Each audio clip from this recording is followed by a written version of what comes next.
দিদির দলের পক্ষ থেকে রাজ্যসভায় 4 জনকে মনোনীত করেছেন বাংলার তৃণমূল নেত্রী মমতা ব্যানার্জি।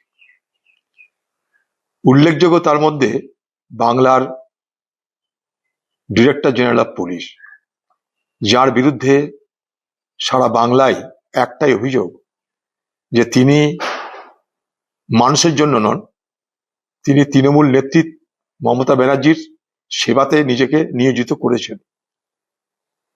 তাকে রাজ্যসভার সদস্য করার মধ্য দিয়ে বাংলার মুখ্যমন্ত্রী প্রমাণ করে দিলেন এবং বার্তা দিলেন পশ্চিমবঙ্গের সমস্ত আইএএস আইপিএস অফিসারদের যে মমতা ব্যানার্জি দালালিকে মর্যাদা দেয়, কৃতদাস যদি কেউ হতে পারে তাহলে তার জন্য পুরস্কার মমতা ব্যানার্জির পক্ষ থেকে দেওয়া হয়।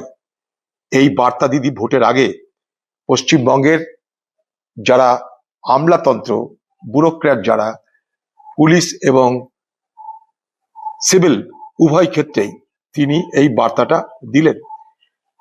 আরেকটা জিনিস লক্ষ্য করলাম যে যাদের ভোট নিয়ে মমতা ব্যানার্জি বাংলায় ক্ষমতায় আসেন, গত কদিন আগে যখন বঙ্গবিভূষণ পুরস্কারে পুরস্কৃত করা হচ্ছিল, লাইন দিয়ে একের পর এক আলতু ফালতু লোককে, অনন্ত মহারাজের মতো লোককে যখন পুরস্কৃত করা হলো, যার রাজনৈতিক স্লোগান বাংলা থেকে বিচ্ছিন্ন করে দাও কামতাপুর গ্রেটার কুচবিহার, তাকে পুরস্কৃত করলেন, কিন্তু কোনো সংখ্যালঘু মানুষকে পুরস্কৃত হতে দেখলাম না।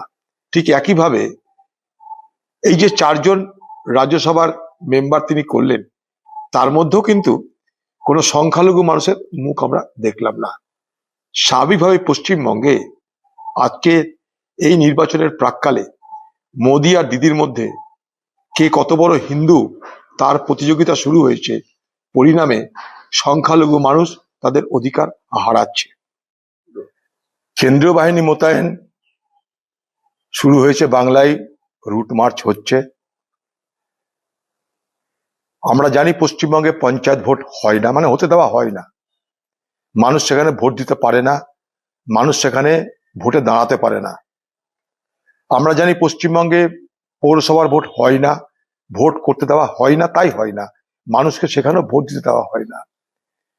কোঅপারেটিভ নির্বাচন সমেত পশ্চিমবঙ্গে যত স্থানীয় নির্বাচন হয়, অর্থাৎ যে সমস্ত নির্বাচনে রাজ্যের নির্বাচন কমিশনের আওতায় হয়, সেখানে ভোট হয় না, সেখানটায় ভোটের নামে প্রহসন হয়, পরিহাস হয়।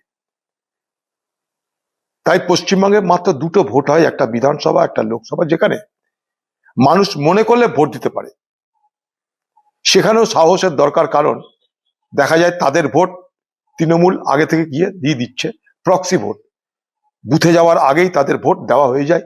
যখন তারা বুথে যায় তখন বলে দেওয়া হয় আপনার ভোট দেওয়া হয়ে গেছে, বাড়ি যান, বেকার ঝামেলা করে লাভ কি। তো সেই জায়গায় দাঁড়িয়ে বুথে বুথে অবৈধ ভোটারের, প্রক্সি ভোটারের প্রবেশ নিষিদ্ধ করার কিন্তু ব্যবস্থা করতে হবে।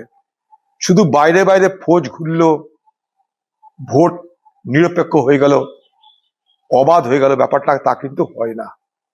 ফৌজ বাইরে ঘুরতে পারে, কিন্তু ভিতরে অপারেশন হবে, কারণ পোলিং অফিসার, প্রিজাইডিং অফিসার থেকে আরম্ভ করে এরা সকলে রাজ্যের কর্মচারী। তারা কিন্তু রাজ্যের দালালি করার জন্য তৃণমূল দলের লোকদেরকে সাহায্য করবে।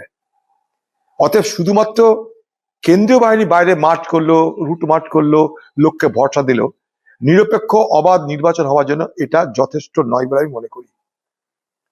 তাই বাংলার মানুষ আপনাদেরকে হিম্মত নিয়ে কিন্তু ভোট দেবার জন্য যেতে হবে বুথে। বুথে যদি দেখেন আপনার ভোট পড়ে গেছে, ওইখানে আপনাকে চেস করতে হবে এই নির্বাচনী যারা দায়িত্বে আছে তাদেরকে, অর্থাৎ প্রিজাইডিং অফিসার, পোলিং অফিসারকে। তবেই কিন্তু আপনি কিছুটা সুরাহা পাবেন। ভোট দেওয়ার অধিকার আপনার সাংবিধানিক অধিকার, আপনার নৈতিক অধিকার, আপনার এটা স্বাধীন নাগরিকের অধিকার।